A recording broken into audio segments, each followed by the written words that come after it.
Hmm? In this class, we studied about the saprophytic nutrition. Is it? Saprophytic Yes. nutrition is the nutrition in which the organisms get their food from dead and decaying organisms. They break down the food materials outside their body and then absorb it. For example, mushrooms, bread mold, yeast, and some bacteria. Some bacteria also saprophytic nutritions ಅಂತ ಕರಿತೀವಿ ನಾವು. ಹೇಳ್ರಿ, Yes. saprophytic nutrition ಅಂದ್ರೆ ಏನು? ಅವುಗಳ food ಅನ್ನ they get the dead and decaying organisms. So ಇವತ್ತು organisms ಗಳು ಡಿಕೇಯಿಂಗ್ ಆಗುದೇ saprophytic nutrition ದಿಂದ. ಸತ್ತಂತ ಮತ್ತು ಕೊಳೆಯುತ್ತಿರುವ ವಸ್ತು ಒಂದು ಜೀವಿಗಳಿಂದ ಅವು ಆಹಾರವನ್ನ ಪಡಿತಾವ್ರಿ. ಏನ್ರಿ, ಈಗ ಮಶ್ರೂಮ್ಸ್ ಅಂದ್ರ ಅಗಾರ್ಕಸ್ ಅಂತ ನಾವೇನ್ ಕರಿತೀವಿ, ಅಣಬೆ ಅಂತ ನಾವೇನ್ ಕರಿತೀವಿ, ನಾಯಿ ಕೊಡೆ ಅಂತ ಏನ್ ಕರಿತೀವಲ್ಲ, ಆ ನಾಯಿ ಕೊಡೆ ಇರ್ಬೋದು. ಬ್ರೆಡ್ ಮೋಲ್ಡ್ಸ್ ಅಂತ ಇರ್ತೈತ್ರಿ, ಅದು ಒಂಥರ ಈಸ್ಟ್ ಟೈಪ್ ಇರ್ತೈತ್ರಿ. ಅದು ಅಂದ್ರೆ ಈಗ ನೀವು ಬಾಳ ದಿನ ಒಂದು ಬ್ರೆಡ್ ಅನ್ನ ಅಥವಾ ಉಂಡಿಯನ್ನ ಮಾಡಿಕಾಟ ಇಟ್ರಿ ಅಂದ್ರ ಅದ್ರ ಮೇಲೆ ಬೆಳಿತಿರ್ತೈತಿ ನೋಡು, ಬೆಳ್ಳೊಂದು ವಸ್ತು ಬೆಳಿತೈತಲ್ಲ ಮಕ್ಕಳ, ಬಿಳಿದಾದ ವಸ್ತು ಬೆಳಿತೈತಲ್ಲ. ಸೊ ಅದಕ್ಕ ನಾವು ಈಸ್ಟ್ ಅವಳೆಲ್ಲ ದೇಹಕ್ಕೆ ತೊಂದ್ರೆ ಇರ್ತಾವ ಕರೆ, ಬಟ್ ಆಹಾರವನ್ನ ಕೊಳಸ್ತಾವ. ಆಹಾರವನ್ನ ಕೊಳಿಸಿ ಸತ್ತಂತ ಆಹಾರವನ್ನ ಅವು ಸೇವನೆ ಮಾಡ್ತಿರ್ತಾವ. ಸಮ್ ಬ್ಯಾಕ್ಟೀರಿಯಾಗಳನ್ನು ಕೂಡ ಅದರಲ್ಲಿ ಇನ್ವಾಲ್ವ್ ಇರ್ತಾವ friends. Such like nutrition is called as the saprophytic nutrition ಅಂತ ಕರೀತಾರ. ಎಂತ ಕರೀತಾರೆ ಹೇಳು? ಸಫ್ರೋಫೈಟಿಕ್ ನ್ಯೂಟ್ರಿಷನ್ಸ್ ಅಂತ ಕರೀತಾರ. ಎಸ್. ಸೊ ನೆಕ್ಸ್ಟ್ ನೋಡಿ, ಇದ ತರ ಮಶ್ರೂಮ್ಸ್ ಗಳು ಬೆಳಿತಿರ್ತಾವ. ಈ ಮಶ್ರೂಮ್ಸ್ ಗಳು ನಮ್ಮ ಗ್ರಾಮೀಣ ಪ್ರದೇಶದಲ್ಲಿ ಎಲ್ಲಿ ಬೆಳಿತವಪ್ಪ ಅಂತಂದ್ರೆ, ಈ ಒಂದು ಕೊಳಿತಿರ್ತಕ್ಕಂತ ಈ ಒಂದು ತಿಪ್ಪೆ ಗೊಬ್ಬರ ಅಂತ ಇರ್ತೈತಿ, ಸೆಗಣಿ ಇತ್ಯಾದಿಗಳನ್ನ ಹಾಕಿರ್ತಾರ. ಆ ತಿಪ್ಪಿ ಗೊಬ್ಬರದ ಮೇಲೆ ಈ ಮಶ್ರೂಮ್ಸ್ ಗಳು ಬೆಳಿತಿರ್ತಾವ ಮಕ್ಕಳ. ಏನ, ಸೊ ಇನ್ನ ಬಹಳ ದಿನ ನೀವು ಬ್ರೆಡ್ ಅನ್ನ ಇಟ್ರೆ ಆ ಬ್ರೆಡ್ಡಿನ ಮೇಲೆ ಈ ತರ ಈಸ್ಟ್ ಬೆಳಿತಿರ್ತೈತಿ. ಇದು ನೋಡಿರ್ತೀರಿ, ನಿಮ್ ಗೊತ್ತಿರುವುದಿಲ್ಲ, ಅಂಗಡಿಯಿಂದ ತಂದಿರ್ತೀರಿ, ಎಲ್ಲೋ ಒಂದ್ ಕಡೆ ಇಟ್ಟು ಬಿಟ್ಟಿರ್ತೀರಿ. ಬಹಳ ದಿನದ ನಂತರ ನೋಡ್ತೀರಿ, ಅಯ್ಯೋ ಅಂತ ಮೊದ್ಲು ಅದನ್ನ ಏನ್ ಮಾಡ್ತೀರಿ, ಹೊರಗಡೆ ಚೆಲ್ಲಿ ಬರ್ತೀರಲ್ವಾ. ಹಾಗಾದ್ರೆ ಇದೇನಂದ್ರ ಜೀವಿ, ಅದು ಮೈಕ್ರೋಸ್ಕೋಪ್ ನೊಳಗೆ ಅದನ್ನ ಅಬ್ಸರ್ವ್ ಮಾಡಿದ್ರೆ ನಿಮ್ಗೆ ಕಾಣಿಸುತ್ತೆ ಅದು ಏನಪ್ಪಾ ಅಂದ್ರೆ ಆಹಾರವನ್ನ ತಿಂತಾ ಇದೆ ಅಂತಕ್ಕಂಥದ್ದು. ಏನು ನೆಕ್ಸ್ಟ್ ಪ್ಯಾರಾಸೈಟಿಕ್ ನ್ಯೂಟ್ರಿಷನ್ ಅಂತ ಕರಿತೀವಿ ಫ್ರೆಂಡ್ ನಾವು. ಸೆಕೆಂಡ್ ಒನ್ ಯಾವ್ದು ಹೇಳು? Parasitic nutrition. Parasitic nutrition is the nutrition in which the organisms, one minute, organisms in which organisms get their food from living organisms, ಅಂದ್ರೆ host, without killing them ಅಂತಕ್ಕಂಥದ್ದು. Without killing them, ಅವುಗಳನ್ನ ಸಾಯಿಸುವುದಿಲ್ಲ, ಅದು parasitic nutrition. For example, ನಿಮ್ ತಲೆಯಾಗಿ ಹೇನು ಇರ್ತಾವ ನೋಡ್ರಿ, ಹೇನು. ನಿಮ್ಮ ಕರಳಿನಲ್ಲಿ ಹೊಟ್ಟೆಯೊಳಗ ಹುಳ ಇರ್ತಾವ್ರಿ, ಜಂತುಳ ಅಂತಕ್ಕಂಥದ್ದು ಕೂಡ ಹುಳ ಇರ್ತಾವ್ರಿ. ನಂತರ ಪ್ರಾಣಿಗಳ ದೇಹದಲ್ಲಿ ತೆಗಿಣಿ ಅಂತ ಇರ್ತೈತ್ರಿ, ಸೀರ್ ಅಂತ ಇರ್ತಾವ್ರಿ. ಇವೆಲ್ಲ ಎಂತ ಒಂದು ನ್ಯೂಟ್ರಿಷನ್ ಮಾಡ್ತಾವ ಅಂದ್ರೆ ಪ್ಯಾರಾಸೈಟಿಕ್ ನ್ಯೂಟ್ರಿಷನ್. ಇವಾಗ ಸದ್ಯದ ಮಟ್ಟಿಗೆ ಇರ್ತಕ್ಕಂಥ ಕರೋನಾ ಅದು ಕಿಲ್ ಮಾಡಬಹುದು, ಅದರಿಂದ ಬೇರೆ ಡಿಸೀಸ್ ಬರುತ್ತೆ. ಹಿಂಗವೆಲ್ಲ ಹಾಸ್ಟ್ ಬಾಡಿ, ಅದು ಅಂದ್ರೆ ಆಶ್ರಯವನ್ನ ನೀಡ್ತಕ್ಕಂಥ ಜೀವಿಗಳ ದೇಹದ ಒಳಗ ಹೊಕ್ಕು ಅವು ಏನ್ ಮಾಡ್ತಾವ ಅಂದ್ರೆ ಆಹಾರವನ್ನ ಸೇವಿಸ್ತಾವ್ರಿ. Parasitic nutrition is the nutrition in which the organisms get their food from living organisms.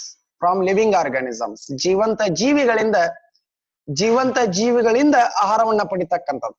ಹಾಗೆ ನೀವು ಕಲ್ತ್ರಿ, ಏನ್ ಕಲ್ತ್ರಿ ಹೇಳ್ರಿ? ಸಫ್ರೋಫೈಟಿಕ್ ನ್ಯೂಟ್ರಿಷನ್ ಕಲ್ತ್ರಿ. ಸಫ್ರೋಫೈಟಿಕ್ ನ್ಯೂಟ್ರಿಷನ್ ಅಂದ್ರೆ, ಈ ಸಫ್ರೋಫೈಟಿಕ್ ನ್ಯೂಟ್ರಿಷನ್ ಯಾವ ತರ ನಡೀತೈತಿ ಅಂದ್ರೆ, that nutrition is in that nutrition organisms get their food from dead and decaying organisms ಅಂತ ಕಲ್ತ್ರಿ. ವಾಟ್ ಹ್ಯಾಪನ್ ಹೇಳಿ? ಏನಿಲ್ರಿ ಸರ್. ಬಟ್ ಇಲ್ಲಿ ಪ್ಯಾರಾಸೈಟಿಕ್, ಸರಿ, ಪ್ಯಾರಾಸೈಟಿಕ್ ನ್ಯೂಟ್ರಿಷನ್ ಅಂದ್ರೆ ಏನು? ಈ ಪ್ಯಾರಾಸೈಟಿಕ್ ನ್ಯೂಟ್ರಿಷನ್ ದೊಳಗ ಆ ಜೀವಿಯನ್ನ ಕೊಲ್ಲುದಿಲ್ಲ. ಸಜೀವಿ ಒಂದು ದೇಹದೊಳಗ ಇರ್ತಾವ್ರಿ ಅವು. ನಿಮ್ ತಲೆಯಾಗ ಏನದಾವ ಅಂದ್ರೆ ನೀವು ಸತ್ ಬಿಟ್ರೇನ? ಅಲ್ಲ, ಹಂಗ ಒಂದ್ ಮಾತು ಹೇಳ್ತಾ ಇದೀನಿ. ಸತ್ತಿರ್ನ ಯಾರ ಏನ್ ಇಟ್ಕೊಂಡು? ಸೀರ್ ಇಟ್ಕೊಂಡು ಸತ್ತಿರ್ನ? ಎಮ್ಮಿಗೆ ಅದೇನೋ ತಗಣಿ, ಇದು ಉಣ್ಣಿ ಟೈಪ್ ಹತ್ತತ್ತ. ಅವು ಏನ್ ಮಾಡ್ತಾವ ಅಂದ್ರ, ಆ ಜೀವಿಗಳ ದೇಹದಲ್ಲಿ ಇರ್ತಾವ. Get their food from living organisms without killing them. ಅವುಗಳನ್ನ ಸಾಯಿಸುವುದಿಲ್ಲ. ಉದಾಹರಣೆಗೆ ಕಸ್ಕ್ಯೂಟ ಇರಬಹುದು, ನಂತರ ಆರ್ಚಿಡ್ಸ್ ಇರಬಹುದು, ಟಿಕ್ಸ್ ಇರಬಹುದು. ಇಲ್ಲದ ನೋಡು ನಿಮ್ ಫೇವರೇಟ್ ಓದಿರೋದು ಏನಿದು? ಹೇಳ್ರಿ ಇದು ಏನಿದು ಹಾ ಎಲ್ಲಿರ್ತಾವ ಅವು ಯಾರ ತಲೆಯಾಗಿರ್ತಾವ ನಮ್ ತಲೆಯಾಗ ಸರ್ ಹಾ ಎಸ್ ವೆರಿ ಗುಡ್ ಪ್ರಾಮಾಣಿಕವಾಗಿ ಹಾ ಲಿಚಸ್ ನಂತರ ರೌಂಡ್ ವರ್ಮ್ ಅಂತ ಇರ್ತೈತ್ರಿ ಪ್ರಾಣಿಗಳ ದೇಹದ ಒಳಗೆ ಇರ್ತೈತಿ ಅದು ತೆರಳಿನೊಳಗೆ ಕ್ಯಾಫರ್ಮ್ ಅಂತಕ್ಕಂಥದ್ದು ಪ್ಲಾಸ್ಮೋಡಿಯಂ ಅಂತಕ್ಕಂಥದ್ದು ಅದು ಒಂಥರ ಬ್ಯಾಕ್ಟೀರಿಯಾ ರೀ ಸೊ ಹೀಗೆ they are do the parasitic Plasmodium, that is one kind of the organisms, friend, that is included in the bacteria. Plasmodium, that is also caused the one of the diseases in human beings. ಅದು ಯಾವ disease ಅಂತಕ್ಕಂಥದ್ದನ್ನ ನೋಡಿ plasmodium ದಿಂದ ಒಂದು ರೋಗ ಬರುತ್ತೆ ನಮಗೆ ಏನ್ರಿ so next one friend third one is holozoic nutrition ಯಾವ್ದು ಹೇಳ್ರಿ ಅದು Holozoic nutrition. Holozoic nutrition. Holozoic nutrition is the nutrition in which the organisms take food directly. Directly and then the digest and absorb it. So ನಾವೆಲ್ಲ ಈ ಗುಂಪಿನಲ್ಲಿ ಬರ್ತೀವಿ ನಾವು ಬರ್ತೀವಿ ಈ ಗುಂಪಿನೊಳಗೆ Holozoic nutrition ಒಳಗೆ ನಾವು ಬರ್ತೀವಿ Holozoic nutrition is the nutrition in which the organisms take food. ಆಹಾರವನ್ನು ತಿಂತೀವಿ ಟೇಕ್ ಫುಡ್ ಡೈರೆಕ್ಟ್ಲಿ ರೊಟ್ಟಿ ಚಪಾತಿ ರಾಗಿ ಮುದ್ದಿ ಸೊ ಹೋಳಿಗೆ ಅಂತವೆಲ್ಲ ಡೈರೆಕ್ಟ್ಲಿ ನಾವು ಫುಡ್ ಅನ್ನ ತಿಂತೀವಿ ಅಂಡ್ ಡೈಜೆಸ್ಟ್ ಅವುಗಳನ್ನ ನಮ್ಮ ದೇಹದೊಳಗೆ ಡೈಜೆಷನ್ ಮಾಡ್ಕೊಂತೀವಿ ನಂತರ ನಮ್ಮ ಬಾಡಿ ಏನ್ ಮಾಡ್ತಂದ್ರೆ ಅದನ್ನ ಅಬ್ಸರ್ವ್ ಮಾಡ್ತೈತಿ ಬಾಡಿ ಒಳಗೆ ಅಬ್ಸರ್ವ್ ಮಾಡ್ಕೊಂತೀವಿಲ್ಲ ಸೊ ಉದಾಹರಣೆಗೆ ಅಮಿಬಾ ಪ್ಯಾರಾಮಿಸಿಯಂ ನಂತರ ಬರ್ಡ್ಸ್ ಇರ್ಬೋದು ಫಿಶಸ್ ಇರ್ಬೋದು ವುಮೆನ್ಸ್ ಇರ್ಬೋದು ಟೈಗರ್ ಇರ್ಬೋದು ಲಯನ್ ಇರ್ಬೋದು ಈ ತರ ಇವೆಲ್ಲ ಹೋಲೋಜಿವಿಕ್ ನ್ಯೂಟ್ರಿಷನ್ಸ್ ಬರ್ತಾವ್ರಿ ನಾವೆಲ್ಲರೂ ಎದ್ರೊಳಗದೀವಿ ಅಂದ್ರೆ ಹೆಟ್ರೋಟ್ರೋಫಿಕ್ ನ್ಯೂಟ್ರಿಷನ್ ಒಳಗದೀವಿ ಹೆಟ್ರೋಟ್ರೋಫಿಕ್ ನ್ಯೂಟ್ರಿಷನ್ ಒಳಗೆ there are 3 kind of the heterotrophic nutrition. They are saprophytic, parasitic and holozoic nutrition ಅಂತಕ್ಕಂಥದ್ದು friends saprophytic nutrition means that is one kind of the nutrition in that nutrition organisms get their food from dead and decaying organisms friend. And second one is parasitic nutrition. In the parasitic nutritions organisms get their food from host body friend host body. So they are living in the host body means ಯಾರು ಆಶ್ರಯವನ್ನ ನೀಡ್ತಾರ ಅವ್ರಿಗೆ ಅಂತಕ್ಕಂಥದ್ದು ನೀವು ಅವ್ರಿಗೆ examples ಗಳನ್ನ ನೆನ್ಪಿಟ್ಕೊಡ್ರಿ ಸಪ್ರೋಫೈಟಿಕ್ ಗಳಿಗೆ examples ಕೊಡ್ರಿ ಅಂತಂದ್ರೆ at least mushrooms East bread worm so next ಆತರ ಒಂದಿಷ್ಟು ಸಮ್ ಬ್ಯಾಕ್ಟೀರಿಯಾಗಳು ಕೂಡ ಇನ್ವಾಲ್ವ್ ಆಗ್ತಾವು ನಂತರ ಇನ್ ಪ್ಯಾರಾಸೈಟಿಕ್ ನ್ಯೂಟ್ರಿಷನ್ ಒಳಗ ನಿಮ್ಮ ತಲೆಯಲ್ಲಿರ್ತಕ್ಕಂಥ ಒಂದು ಏನ್ರಿ ಲೈಸು ಕ್ಯಾಫರ್ಮ್ ರೌಂಡ್ ವರ್ಮ್ ಹಿಂಗೆ ಒಂದ್ ಮೂರ್ನ ಎಕ್ಸಾಂಪಲ್ಸ್ ಗಳನ್ನ ನೆನ್ಪಿಟ್ಕೊಡ್ರಿ ಹಾಲೋಜಿವಿಕ್ ನ್ಯೂಟ್ರಿಷನ್ ಒಳಗಂತೂ ನೀವು ಸಾಕಷ್ಟು ಹೇಳ್ಬೋದು ಮಕ್ಕಳ ಫಿಶ್ ಬರ್ಡ್ ಮೆನ್ಸ್ ಬಾಳ ಮ್ಯಾಮಲ್ಸ್ ಬಾಳ ಹೇಳ್ಬೋದು ಈ ರೀತಿ ನೆನ್ಪಿಟ್ನ ಇಟ್ಕೊಡ್ರಿ ನಿಮ್ಮ ಎಕ್ಸಾಮ್ಸ್ ಗಳಾಗಿ ನೆಕ್ಸ್ಟ್ ಮಕ್ಕಳ ಇದು nutrition in plants also living organisms friends. How the nutrition is takes place in the plants andre so in maximum all plants are do the ನಿಮಗೆ ಇದು autotrophic nutrition ಅನ್ನೋದು ಬರ್ತದೆ ಪ್ಲಾಂಟ್ಸ್ ಒಳಗೆ ಏನಾಗುತ್ತೆ ಅಟೋಟ್ರೋಪಿಕ್ ಆಗತ್ತೆ ಅಟೋಟ್ರೋಪಿಕ್ ನ್ಯೂಟ್ರಿಷನ್ ಎದ್ರ ಥ್ರೂ ಆಗತ್ತೆ ಅಂದ್ರೆ ಫೋಟೋಸಿಂಥಸೈಸ್ ಅಂತಕ್ಕಂಥದ್ದು ಯಾವ್ದು ಹೇಳ್ರಿ ಫೋಟೋಸಿಂಥಸೈಸ್ ಫೋಟೋಸಿಂಥಸೈಸ್ ಅಂದ್ರೆ ದ್ಯುತಿ ಸಂಶ್ಲೇಷಣೆ ಅಂತ ನಾವೇನ್ ಕರಿತೀವಿ ಅದರಿಂದ ನಡೆದೈತಿ ಮಕ್ಕಳ ಹಾಗಾದ್ರೆ photosynthesis is the process by which the plants prepare food by using the carbon dioxide and water in the presence of sunlight and chlorophyll ಅನ್ನೋದು ನಿಮ್ಗೆ ಆಲ್ರೆಡಿ ಬರ್ತದೆ ಇಲ್ಲ ಪಾಜಿ so plants prepare their food in the process of photosynthesis.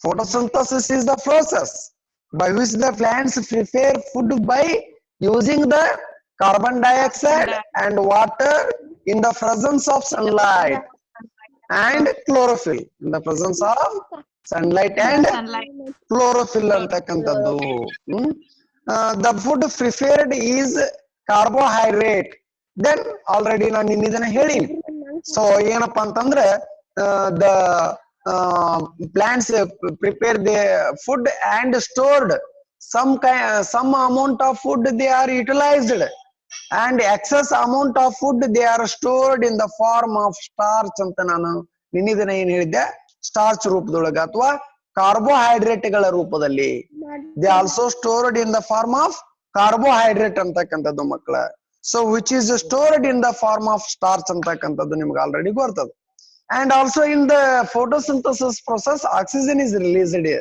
Oxygen is released.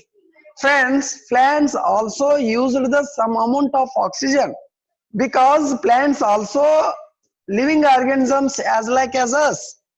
So oxygen, why the oxygen is necessary for the living organisms, friends?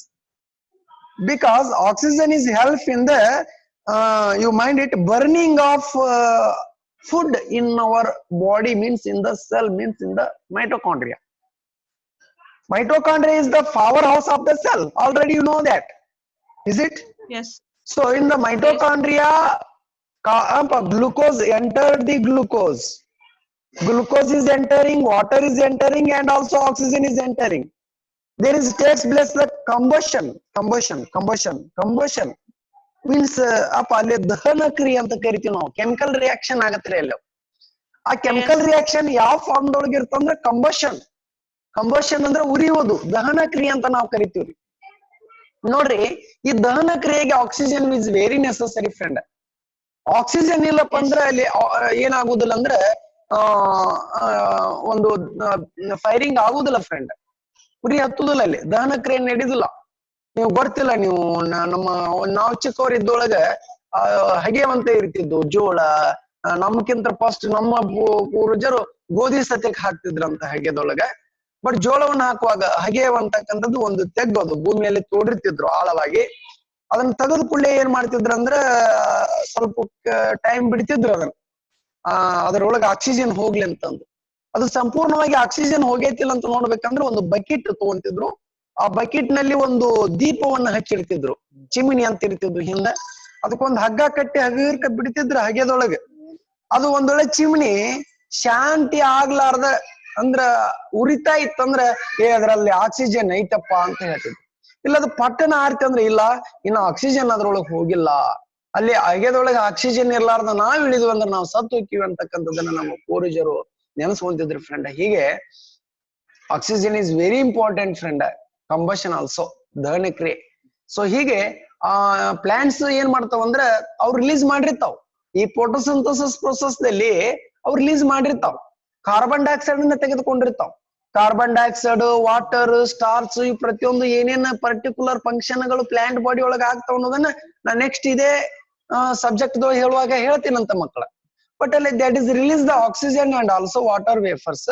But some small amount of oxygen is necessary for the plants, friend. They utilized it, then they prepare the food, and carbon dioxide is also released in that phenomena. That carbon dioxide they used, friends. Totally in the photosynthesis, oxygen is produced, friends. Oxygen released. Okay, na? That amount of oxygen we use in our respiration, friends. Next one, equation of photosynthesis. We studied the. Already we know that photosynthesis means it is the process plants prepare their own food using the carbon dioxide, water, and chlorophyll, and in the main presence of sunlight, friend.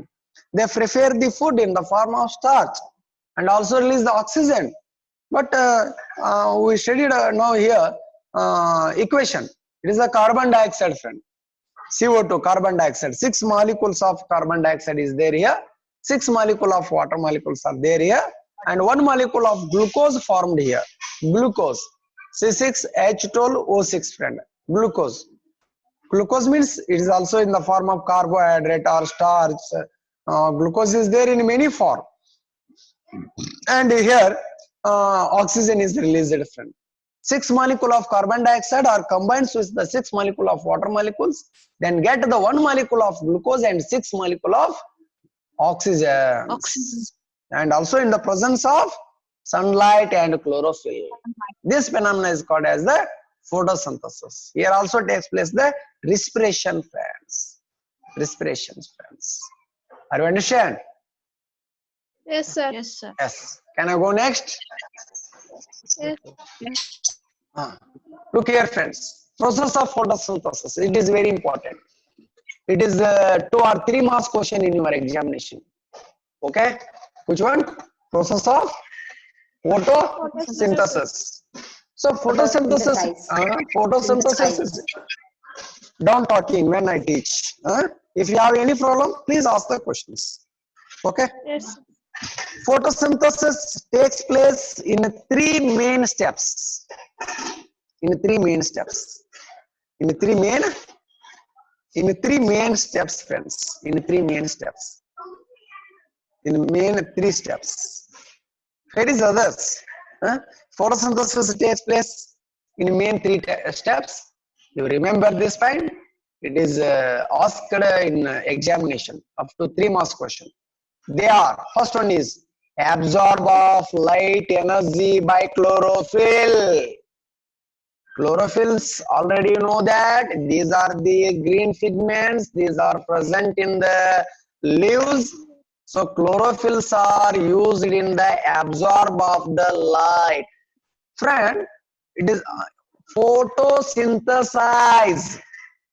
Photo means what? Photo means what, friend? Photo means what? Photo means light. Mind it. Yes. What? Light. Light. Synthesize. Light is synthesized here. Light is synthesized. That sunlight is absorbed from the chlorophyll. Chlorophylls are present in the plant. Already know that. In the form of green pigments. So, sunlight is absorbed from the chlorophylls. It is the first process. In the second one, so conversion of light energy into chemical energy and splitting of water molecules into the hydrogen and oxygen. Hydrogen and Oxygen. oxygen. Look here, friends. Oxygen. Friend, in first step,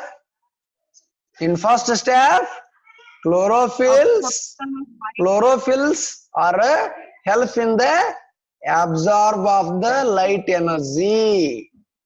After the absorption of the light energy, that light energy is help in the conversion of light energy into chemical energy.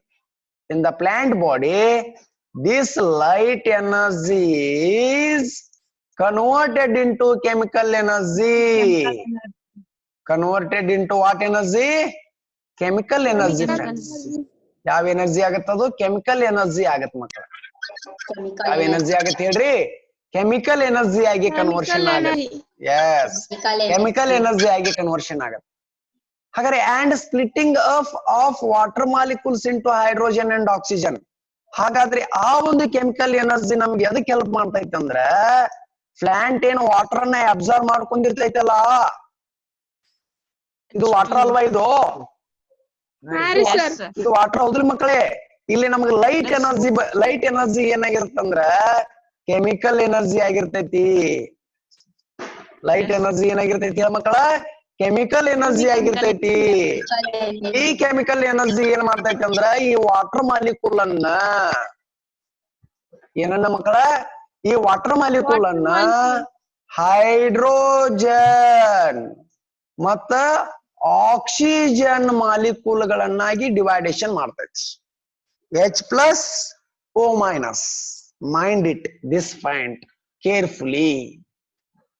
Are you understand? Yes, sir. Conversion of light energy into chemical energy in the plant body. So then that chemical energy is used in the splitting of water molecule into hydrogen and oxygen molecules. Hydrogen and oxygen molecules, friends. Water and oxygen molecules, friends. Hydrogen and oxygen molecules. Okay. So next one, friends. Third one is, so reduction. Already you studied in your first lesson, reduction and oxidation. Reduction and Oxidation. Oxidation. These words you studied in first Carbon lesson and its compound. in chemical reaction and equations. Huh? Is it, friend? Yes. Here, Yes. reduction. Yes. Reduction of carbon dioxide. Oxidation means what? Oxidation. Oxidation means which chemical reactions gain the oxygen molecule we called they are, that is the oxidation. That is the oxidation. For example, friend, for example, here carbon is there here. Here oxygen is there. Oxygen is there. Carbon is react with oxygen. We call it is the combustion. It is the combustion. It is the combustion. Okay, friend. ಅದಕ್ಕೆ ನಾವು ಎಂತ ಕರಿತೀವಿ, combustion ಆಗೋದಕ್ಕೆ oxidation ಅಂತ ಕರಿತೀವಿ. ಎಂತ ಕರಿತೀವಿ friend ಅದಕ್ಕೆ ನಾವು ಫ್ರೆಂಡ್ ಆಕ್ಸಿಡೇಷನ್ ಅಂತ ಕರಿತೀವಿ. ಬಟ್ ಇಲ್ಲಿ ಏನಾಗ್ತದ ಅಂದ್ರೆ ರಿಡಕ್ಷನ್ ಆಗ್ತದ. ರಿಡಕ್ಷನ್ ಅಂದ್ರೆ they lose the electrons, sorry they lose the oxygen friends. They lose the oxygen ಅಂತಕ್ಕಂಥದ್ದು. ಕಾರ್ಬನ್ ಡೈಆಕ್ಸೈಡ್ ಆಕ್ಸಿಜನ್ ಅನ್ನ ಕಳ್ಕೊಳ್ತೈತಿ ಅಂತಕ್ಕಂಥದ್ದು ಈ ಪ್ರೊಸೆಸ್ ಅಪ್ಪ. ಸೊ ಇದನ್ನ ನೆಕ್ಸ್ಟ್ ನಾನು ಮತ್ತ ಈಗ ನಿಮ್ಗ ಮುಂದಿನ ವಿಡಿಯೋದಲ್ಲಿ ನಾನು ಇದ್ರ ಬಗ್ಗೆ ಮತ್ತೆ ಎಕ್ಸ್ಪ್ಲೇನ್ ಮಾಡ್ತೀನಿ. ಇಲ್ಲಿ ಯಾವ ತರ ಒಂದು ಪ್ರೊಸೆಸ್ ನಡೀತಾ ಇದೆ ಅಂತಕ್ಕಂಥದ್ದು ಫ್ರೆಂಡ್ಸ್. ಇವೆಲ್ಲ ಗ್ರೀನ್ ಪ್ಲಾಂಟ್ಸ್ ಗಳು ಇರ್ತಾವು. ಸೊ ಇಲ್ಲಿ ಆಕ್ಸಿಜನ್ ನಾವು ಹೊಳಿ ಬಿಡ್ತಾವು, ಸನ್ಲೈಟ್ ಅನ್ನ ತೆಗೆದುಕೊಂತಾವು, ಕಾರ್ಬನ್ ಡೈಆಕ್ಸೈಡ್ ಅನ್ನ ತಗೊಂಡಿರ್ತಾವ, ವಾಟರ್ ಮಾಲಿಕ್ಯೂಲ್ಸ್ ಅನ್ನ ತೆಗೆದುಕೊಂಡಿರ್ತಾವು. ಸೊ ನೆಕ್ಸ್ಟ್ ಇನ್ನೊಂದು ಪಾಠದೊಳಗೆ ನಾ ಇದನ್ನ ವಿಡಿಯೋ ಈ ಒಂದು ಪಾಠವನ್ನ ಕಂಟಿನ್ಯೂ ಮಾಡ್ತೀನಿ. ನನ್ನ ಹೆಸರು ನಿಮ್ಗೆ ಆಗ್ಲೇ ಗೊತ್ತಿದ್ದಂಗ ನಾವು ಆದರ್ಶ ಕೋಚಿಂಗ್ ಸೆಂಟರ್ನ ಬಾಗಲಕೋಟೆಯ ಒಬ್ಬ ವಿಜ್ಞಾನ ಮತ್ತು ಗಣಿತದ ಶಿಕ್ಷಕರು ಅಂತಕ್ಕಂಥದ್ದು ಮಕ್ಕಳ. ಸರಿನಾ ಮಕ್ಕಳೇ? ಮುಂದಿನ ಒಂದು ವಿಡಿಯೋದಲ್ಲಿ ನಾನು ಮುಂದಿನ ಪಾಠನ್ನ ಸದ್ಯ